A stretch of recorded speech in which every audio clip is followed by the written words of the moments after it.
The chief executive of the world's most valuable chip company stood on a stage in 2026 and said, more or less, that we had already achieved it. Around the same time, one of the people who won computing's highest prize for inventing modern AI said we are nowhere close, that the systems we have are missing something basic and no amount of scaling will add it. Here is the strange part. They were both looking at exactly the same machines. That is the trouble with the three letters everyone in technology is now arguing about. AGI.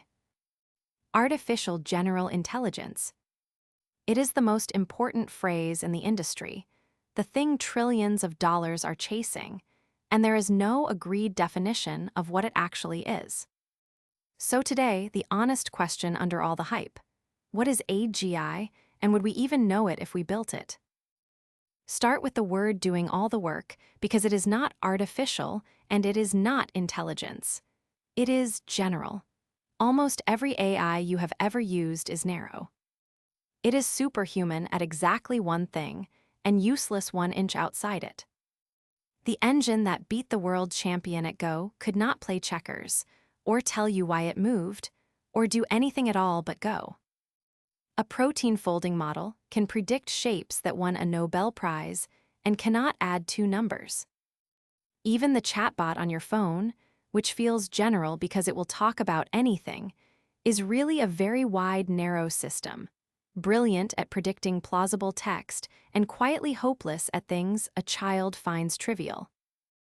AGI is the dream of one system that can pick up any intellectual task a human can, including tasks nobody trained it for, the way a person who can read can also be taught to file taxes, or play chess, or plan a trip.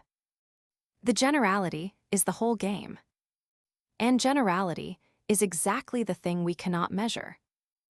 Which is why the experts cannot agree, and it is worth seeing how hard people have tried to pin it down.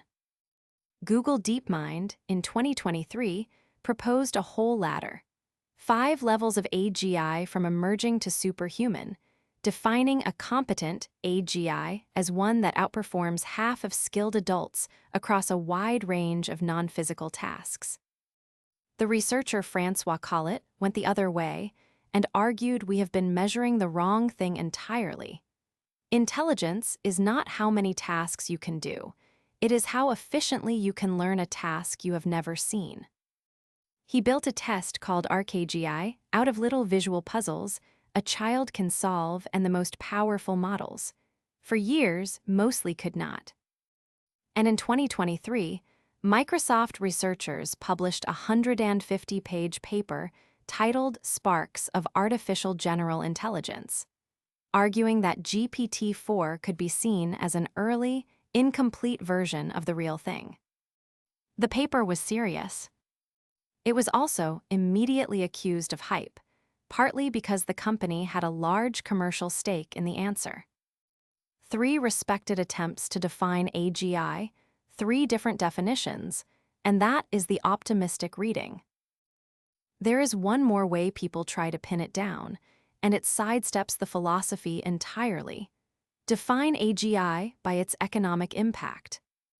OpenAI's own founding charter describes it as highly autonomous systems that outperform humans at most economically valuable work.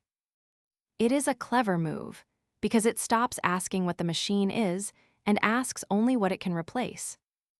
But it hits the same wall from a new direction because capability does not arrive evenly.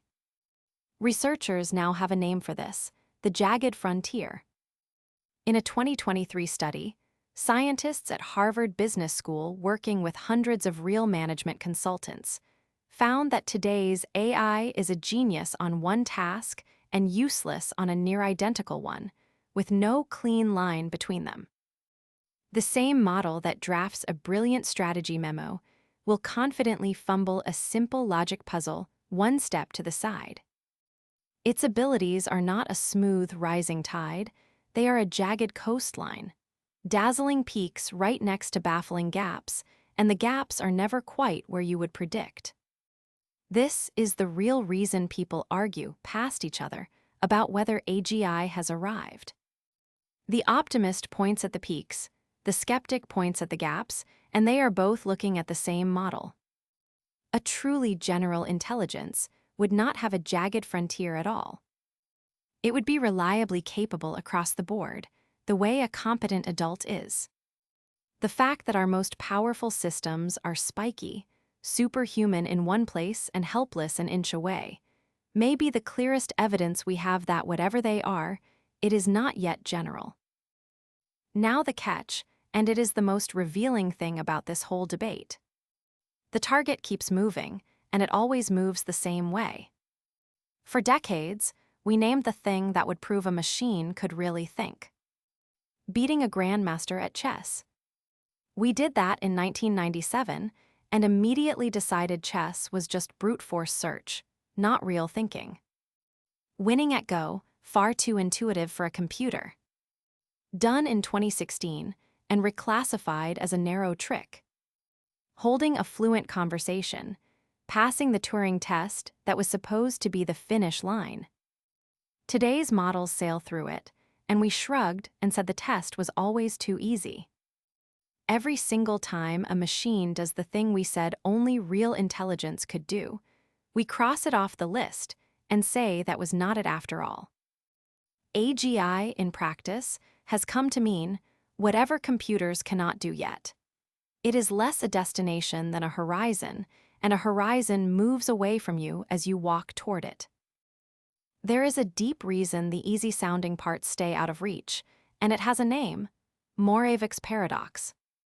The roboticist Hans Moravec noticed that the things we think of as the height of human intellect, chess, logic, calculus, turn out to be easy to automate, while the things any toddler does without effort, recognizing a face, picking up a cup, understanding that a joke is a joke, knowing what is not in the room, are monstrously hard. We had it exactly backwards. The skills that feel impressive are the recent, thin veneer on top of human cognition.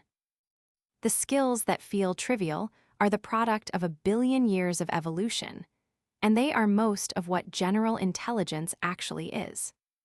So when a system aces the bar exam, but cannot reliably count the letters in a word, that is not a bug on the way to AGI. It may be the whole problem in miniature. We have automated the veneer and barely touched the foundation. So how close are we really? Here I have to be honest that this is genuinely unsettled, and the disagreement is not between experts and the public, it is between experts and each other. One camp, including many at the leading labs, believes the current recipe, more compute, more data, a few refinements, carries us most of the way there and soon. The other camp, including a large share of academic researchers, argues that today's architectures have a ceiling, that prediction over patterns is not the same as understanding, and that getting to real generality will need breakthroughs we do not yet have. Surveys of AI researchers show their predictions for when, or whether, AGI arrives spread across decades, sometimes centuries, with no convergence at all.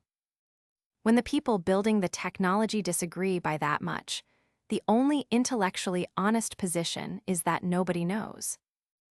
So what should you take from all this? The next time a headline announces that AGI is here, or that it is impossible, drop the idea that AGI is a line we will cross on a particular Tuesday with a press release. There is no agreed test to pass, so we have achieved AGI is, right now, a marketing claim more than a measurable fact, and it tends to come from people with something to sell. Watch capabilities, not labels. Ask what a system can actually do, and just as importantly, ask where it still breaks, because the breaks are where the generality is missing. And hold both truths at once. These systems are more capable than almost anyone predicted a decade ago, and they are still missing something we cannot quite name, but a 2-year-old has in abundance. That is how AI thinks, or rather how it does not yet. We built machines that can pass our tests, and in doing so we discovered we never really knew what the tests were measuring. AGI is not a thing we are about to build. It is a mirror, and every time we look into it expecting to see a mind, what we mostly see is how little we understand our own.